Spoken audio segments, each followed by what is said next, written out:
이 나라가 김건희의 나라입니까?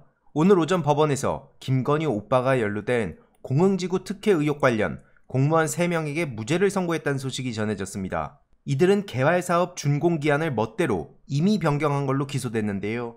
준공기한 변경은 중대한 사항임에도 경미한 것처럼 보고서를 허위 작성했는데 이걸 그냥 무죄로 털어준다고요? 어떤 이유를 대더라도 이건 윤석열 처가, 즉 김건희 오빠가 연루되었기 때문이란 말밖에 안 나옵니다. 이러니 이에 대해서도 벌써 엄청난 비판이 쏟아지는 중인데요. 뉴스 보다가 수명대로 못 살 것 같다. 딱 무죄 나올 만큼 검찰이 조절한 거 아니겠냐.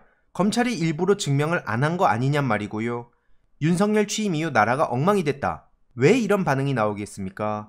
민주진영 인사들에 대해선 털끝 하나라도 건드리고 그마저도 없으면 만들어내서라도 터는 인간들이 저게 도대체 뭐하는 짓들이랍니까? 심지어 오늘 이런 단독 보도도 나왔는데요. 도이치 주식 최다 수익자가 알고 보니 윤석열 대통령을 고액 후원했다는 겁니다. 오마이뉴스에서 A씨라는 사람이 운영하는 사업체 법인 등기부와 22년 5월 공개된 윤석열 고액 후원자 명단을 비교 확인한 결과인데요. 참고로 그 A씨는 도이치 주식 투자 내역이 있지만 검찰의 기소 대상에서 제외되었다고 합니다. 단순한 투자자 수준이 아니었다는 게 도이치 공판 과정에서 드러났는데도 이렇게 그냥 조용히 넘어간 건데요. A씨는 김건희 씨처럼 권오수 씨와 경제적 이익을 도모하는 소위 이너서클 멤버로 추정된다는 내용입니다. 어쩜 이렇게 공교로운 일들이 착착 벌어지는 건지 인터뷰를 시도했지만 무시했다고 하는데요. 윤석열 정부를 반드시 끌어내리고 끝까지 주변인들까지 책임을 물어야 하는 이유가 여기 있다고 봅니다. 게다가 지금 뉴라이트의 횡포도 날이 갈수록 심해지는 중인데요. 김영석 씨의 과거 만행까지 계속 드러나는 중입니다. 어젯밤엔 이런 단독 보도도 나왔는데요. 박정희를 적극적 친일파로 분류하는 건 역사 왜곡이라는 황당한 소리를 자기 블로그에 올렸던 겁니다. 뉴라이트 특징 중 하나가 이승만, 박정희 미화 아닙니까? 그래놓고 본인은 뉴라이트가 뭔지도 모른다는 게 말이 됩니까? 이렇게 떡하니 그가 과거에 블로그에 올렸던 글이 올라온 상황이고요. 참고로 대법원에선 박정희 전 대통령이 항일 독립군을 토벌하는 간도특설부대 근무했다는 글을 게재했다가 기소까지 되었던 기자에게 무죄를 확정한 바 있습니다. 또 이런 건 저들 눈에는 안 보이나 보죠? 이러니 이에 대해서도 박정희 과거에 대한 비판은 물론이고 그의 과거를 미화하려는 김영석 같은 인간과 또 그러한 사람을 독립기념관장에 앉힌 윤석열 대통령에 대한 비판까지 쏟아지는 중입니다. 하다하다 이젠 독도까지 분쟁 지역으로 만들면서 일본 극우들의 이해관계를 따라가는 중인데요. 정청래 최고위원이 방금 전 강하게 일침을 날렸습니다. 관련한 영상으로 마무리하겠습니다. 역사란 무엇인가? 과거를 지배하는 자가 미래를 지배한다. 현재를 지배하는 자가 과거를 지배한다. 조지 오웰. 한 사회가 어떤 역사를 쓰느냐, 어떤 역사를 쓰지 않느냐 하는 것보다 그 사회의 성격을 뜻깊게 암시하는 것은 없다. 이에치카. 임금이 두려워하는 것은 역사뿐이다. 연산군 일기.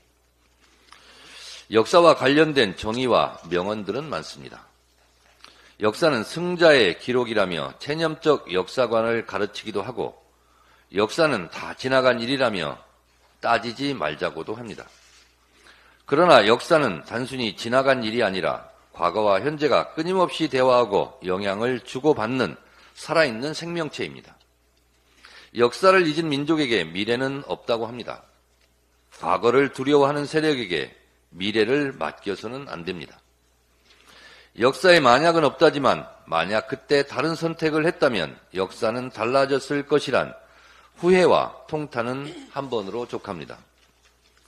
나라 잃은 백성은 상갓집 개만도 못하다는 말이 있습니다. 일제치하 35년간 조선의 백성들은 일본의 총칼 앞에 강제노역, 강제징용에 끌려갔으며 꽃다운 여성들이 위안부로 끌려가 영혼을 말살당했습니다. 전쟁 물자를 만든다며 쇠붙이를 빼앗아가고 놋그릇, 숟가락까지 수탈해갔습니다. 일제치하 일본의 탄압에 순응한 사람도 있고 저항한 사람도 있습니다. 목숨 걸고 독립운동한 애국 열사들도 있고 목숨을 구걸하고 친일 앞잡이 노릇을 한 사람들도 있습니다. 친일파도 종류가 여럿이 있습니다. 어쩔 수 없는 생존형 소극적 친일도 있고 매국적 적극적 친일파도 많습니다. 프랑스에서는 적극적 나치 부역자는 선별해내서 처형했습니다. 불행하게도 우리는 반민특위 좌절로 악랄한 적극적인 친일파도 척결하지 못했습니다. 친일의 역사를 청산하지 못한 것도 역사가 되었습니다. 역사를 청산하고 정리하지 못했기에 거꾸로 물구나무선 반역의 준동이 때만 되면 고개를 듭니다. 류라이트 역사관이 그것입니다. 일제강점기 35년 동안 일본이 한국을 근대화시키고 발전시켰으니 오히려 일본에 감사해야 한다고 주장하면 그것이 제정신입니까? 일본군 위안부는 자발적으로 돈 벌러 다녔던 매춘이라고 주장하면 그것이 제정신입니까? 일본의 수탈을 수출로 돈을 번 무역이라 주장하면 그것이 제정신입니까? 역사가 과거와 현재의 끊임없는 대화의 연속이라면 일제 치하를 미화하고 찬양까지 한다면 그자는 오늘의 친일파고 일본의 앞잡이입니다. 100년 전 우리의 할아버지 할머니를 괴롭히고 못살게 굴고 죽이고 빼앗아갔던 그 일본 앞잡이들이 오늘의 우리를 괴롭히고 있는 것입니다. 반역의 되풀이입니다. 조선시대에도 왜구도 있었고 왜구와 내통한 밀정도 있었고 토착 왜구도 있었습니다.